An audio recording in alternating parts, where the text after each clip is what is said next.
રાજ્યમાં છેલ્લા કેટલાક દિવસોથી વરસી રહેલા જે ભારે વરસાદના વિશે હવામાન નિષ્ણાત અમર પટેલની આગાહી અને લોકોનો ચિંતા વધારી દીધી છે. આગામી 48 કલાક ગુજરાતમાં માટે અત્યંત મહત્વનું સાબિત થાય છે. જે તેમના આગાહી મુજબ રાજ્યમાં અનેક વિસ્તારોમાં ભારે વરસાદની અતિ ભારે વરસાદની પણ શક્યતા છે.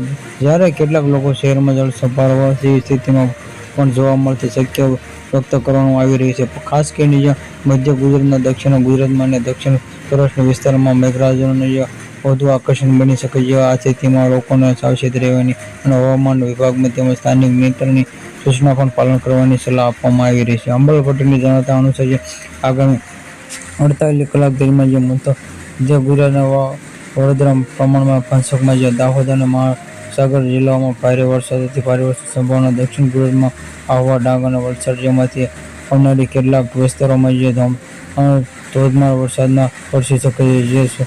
સતત વરસાદના કારણે નીચાણવાળા વિસ્તારોમાં પાણી ભરાવા, નદીઓ નાળામાં પાણીની સપાટી વધવાના વાહનોને પ્રભાવિત થવાની શક્યતા વ્યક્ત કરવામાં આવી છે. સ્થાનિક તંત્રને પણ આગોતરા તૈયારી રાખવા સૂચના આપવામાં આવી રહી છે.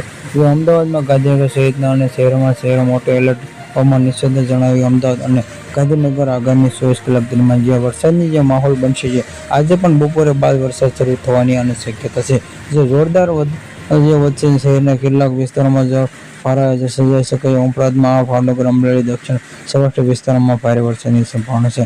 રાજકોટ, સુરેન્દ્રનગર, ધ્રાંગધ્રા અને મોરબી પણ ભારે વરસાદની ઝાપટા પડી શકે છે. પશ્ચિમ સૌરાષ્ટ્ર, જામનગર પણ વરસાદની પ્રવૃત્તિને વધવાની શક્યતા કરવામાં આવી છે. Subscribe my channel, like, share.